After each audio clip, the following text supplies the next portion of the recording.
Missing people cases in the wilderness can be strange because despite having the latest technology and survival skills, even those who are most prepared can still mysteriously disappear into the wild, never to be found. These hikers and mountaineers strangely went missing in the woods among other locations, even though most of them had let someone know where they were going, and in most cases brought appropriate food and clothing with them into the wilderness. In these unsolved cases, the family and friends of the missing people are still searching for answers that may never be found. Number 5. Christian PREHN had only been in New Zealand for a few months when he mysteriously disappeared into the wilderness in February of 2014. He was last seen on February 25th, heading towards Mount Travers in Nelson's Lake National Park on the South Island. However, it wasn't until March 1st that anybody realized Christian was a missing person. Christian was a 19-year-old German tourist who had come to New Zealand in October. He was fascinated by the beautiful scenery and had already done lots of hiking on his trip. He didn't have much experience with the outdoors, but combated that with a good level of preparedness. He had already climbed Mount Arthur, another peak, and had taken on that hike food for several days, an emergency shelter, a medical kit, good clothing for the weather, and contact lens solution. He was equally prepared for his Travers Saddle hike, but that made little difference when Christian mysteriously disappeared. He last called his family on February 21st and started the final hike alone before he strangely vanished without a trace 2 days later. From the 23rd to the 25th, his movements could be tracked by his messages in cabin books at each of the locations where he stayed. He was enjoying the national park and wrote about what he had found in the woods on that day and his plans for the following day. On the 24th, he arrived at Upper Travers Hut and wrote about his plans to hike to the Travers or Blue Lake Hut the following day. The next day, Christian set out solo once more, but he had reached a relatively popular hiking trail, meaning that he was far from being alone in the wilderness. At about 11:30 a.m., he met 2 other hikers about half an hour below Travers Saddle, a flat stone space not far from the peak.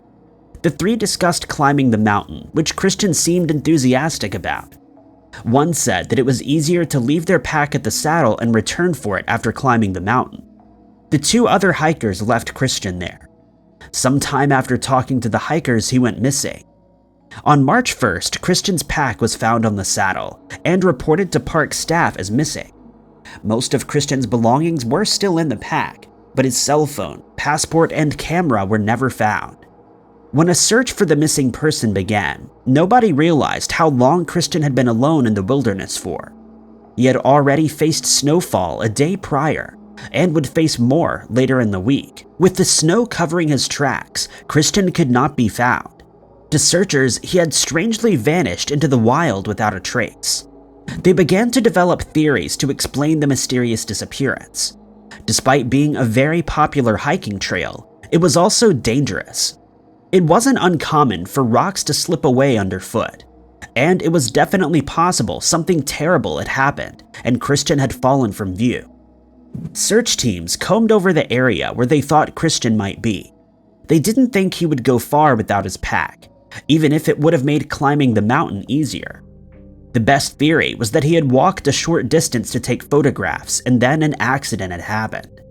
The search teams found no clues that could point to where Christian might be, though. Christian's survival is uncertain, and his case remains unsolved, but his family and authorities believe the missing person could still be somewhere in the national park, still waiting to be found. Number 4. There are few wilderness disappearances as strange and controversial as the mysterious disappearance of KARL-ERIVAN HAUB. HAUB seemingly vanished without a trace while skiing on Switzerland's Matterhorn in 2018. According to the official missing person report, he never came down from the mountain, but many believe there was more to his strange mystery than first seems. HAUB was one of the richest men in Germany and the CEO of a retail empire. It was a business started centuries earlier by the HAUB family, and KARL-ERIVAN had come in to take control of it. Aside from business, HAUB was a big fan of skiing. For years, he had taken part in a skiing touring race in the Alpine region. It was while training for the 2018 iteration of this race that HAUB mysteriously vanished. On the morning of April 7th, he took the ski lift on the mountain and was spotted on security cameras with his skis and a day pack. They thought it was strange that HAUB, a very cautious businessman worth billions, was alone in the wilderness without a security entourage. Some sources claim HAUB was a very security-focused person, but for reasons unknown, on the day that he went missing in the woods, HAUB was alone and security was nowhere to be found. When he didn't return to his hotel, his family alerted authorities, and the mystery began. One of the biggest problems in this missing person case was the fact that HAUB wasn't sticking to the usual ski routes, and it could have been anywhere in the mountains. There were lots of glaciers in the area with deep crevices that could easily have swallowed someone and left no trace behind. The region also received heavy snowfall, so even if HAUB was in plain sight waiting to be found, the snow would soon swallow him if he didn't stay constantly moving. Alpine search and rescue teams found no evidence of the missing skier, and eventually the search for HAUB was called off due to the weather. However, it wasn't long before conspiracy theories began to surround this unsolved disappearance. According to private investigators and investigative journalists, HAUB had 2 long phone calls with a woman from Russia on the night before he went missing that later would seem rather bizarre. The woman was the marketing director of a Russian tourism company and was also a talented skier and helicopter pilot. They spoke for an hour and 45 minutes over the course of the evening. Since HAUB vanished, the woman herself has also mysteriously disappeared as well. It was speculated that she might have had something to do with the strange disappearance. To further add to the mystery, while in Russia investigating the case, documentary makers allegedly received creepy audio recordings and felt as if they were being tracked by people who did not want the true mystery behind this missing billionaire to ever be solved. The documentary concluded that it was unlikely HAUB had been the victim of a strange act of nature while alone in the wilderness, but the courts disagreed. In 2021, it was legally declared that he had passed away, though the search for answers in this missing person case continues. Number 3. The mysterious disappearance of 61-year-old David Wood in the French Alps has become an extremely strange missing person case. David had been walking along a fairly well-trafficked route that he knew well, before apparently vanishing into the wilderness. Prior to his disappearance, David and his wife, Valerie Armstrong, were staying at their holiday home in the Tiny Valley region of France. They had been coming to the area for years and knew most of the locals in the village where the holiday home was located. David had high blood pressure, which he kept under control with long walks. It was on one of these hikes that he mysteriously disappeared into the woods, never to be found. It was about 12:45 p.m. on August 2nd that David left the house. He planned to walk along a forested route between 2 villages, though likely didn't intend to go all the way to the second village, which was about 90 minutes away. It wasn't a strenuous route, but there were some sheer drops and rocky patches, and going off the beaten path too far in the wilderness could lead to a very difficult terrain.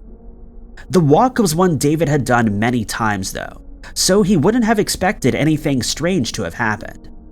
At about 1:45 p.m., Valerie called to ask where David was and when he would be home. David had said he was hiking back through the woods and would be about 30 minutes. 30 minutes passed and there was still no sign of David, so his wife called again. This second phone call was very strange. David said he had gotten tired and stopped for a rest. He was still 30 minutes away. David needed to be home by 2:30 as he had scheduled a conference call with important people that he would not be missing, but he didn't seem too concerned about the fact that he would be late. When 30 minutes passed and he was still missing, she tried to contact him again, but David didn't answer the phone. David has never been found, and his mysterious case has never been solved. He was reported as a missing person later that day, and search and rescue teams took to the trail to try to find any sign of him. A local couple claimed to have seen David about 15 minutes before his first call to Valerie. He had asked them for directions back to Marie, the village where his holiday home was. For reasons unknown, the man continued walking alone into the wilderness in the exact opposite direction they had told him to go. He seemed strangely confused. David's family feared that he may be confused from a blow to the head or else experiencing a health problem that had caused him to act so strange in the wilderness. Rather than walking along the trail, he might have gone off into the forest to try to find his way out of the woods. There were no obvious signs of anyone going into the forest, and no clues as to where to start the search. He had an iPhone on him when he vanished, but it was registered in the UK, and he hadn't used it the day of his unsolved disappearance, so the geolocation on the device wasn't much help to police. Searches of the forest where David might have wandered into turned up no answers. His family have accepted that David will most likely never be found alive in the woods, but still hope to find some answers to this unexplained mystery. Number 2. Floyd Roberts has been a missing person for more than 6 years after he mysteriously vanished into the wilderness without a trace while on a hike at the Grand Canyon. It was June 17, 2016, when Floyd was last seen before he disappeared. He was an experienced hiker who had been to the Grand Canyon before and set off on the wilderness hike with 2 people who could be considered experts. His best friend, Ned Bryant, and Ned's daughter, Madeline, were both members of the Grand Canyon Hikers and Backpackers Association, so it's fair to say they knew how to survive in the wilderness for long periods of time. Floyd was a little rusty, but was fit enough for the journey that they had planned, and knew of the dangers that could come when hiking in the Grand Canyon. It was the first day of a planned hike when Floyd was separated from the Bryants and became a missing person. They were hiking in the western part of the Grand Canyon on the Chivwitz Plateau, and planned to camp near the river for a few days. At about 4:45 p.m., they came to a hill near Kelly Tanks Lake. Ned and Madeline wanted to go over the hill, but for reasons unknown, Floyd decided to go around it. The 3 went their separate ways. Splitting up wasn't the most advisable thing to do, but everyone felt confident that Floyd knew how to survive in the wilderness alone for a brief time. And if everything went to plan, they would be meeting up again shortly. Ned and Madeline reached the other side of the hill without issue and waited for Floyd. Going around would naturally take longer, but when Floyd didn't show up, they grew worried and began a search for the missing hiker. They retraced their steps and searched the nearby area for Floyd, but despite their survival knowledge, they found no trace of the missing person. It wouldn't be until 3 p.m. the following day that they reached an area with cell phone reception. But as soon as they could, the Bryants reported Floyd as a strange missing person case. Search teams went to the area where Floyd had last been seen. He had found enough food and water to survive in the wilderness, but it wouldn't last long, and further jeopardizing his survival odds was an extreme heat warning. It was important Floyd was found as soon as possible, but there were no clues that could explain what happened to this missing man. They eventually found footprints, but couldn't be sure if they belonged to Floyd. The search was called off, and his mysterious disappearance remains an unsolved mystery that still needs to be solved. Number 1. Mary Sloane's missing person case is one of the strangest cases of someone disappearing into the wilderness ever. Mary has been a missing person since 2015, after she vanished while on a hiking trip on Mount Graham in Arizona.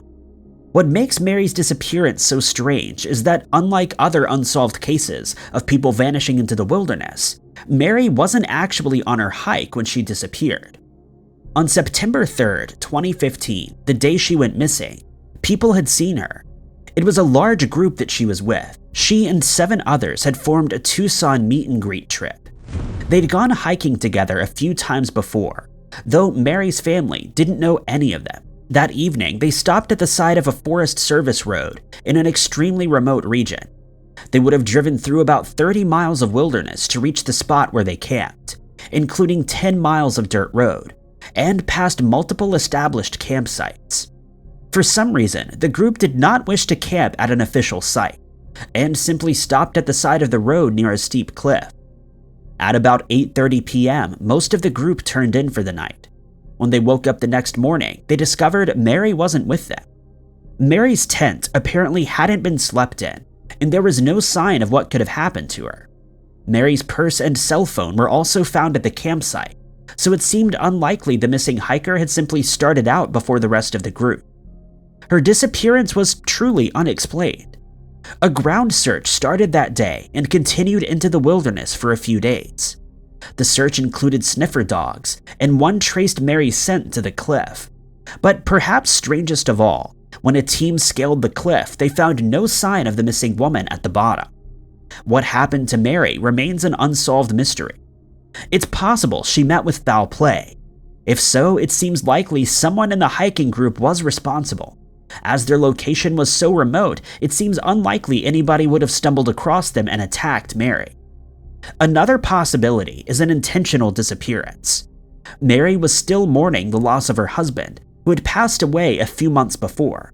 So according to this theory, she disappeared into the wilderness, never wanting to be found alive. There's no information about what kind of mental state Mary was in when she vanished, though. Alternatively, she may have simply had an accident while on a late-night walk, and simply hasn't been found. Thank you guys so much for watching. If you liked this video, be sure to hit that like button.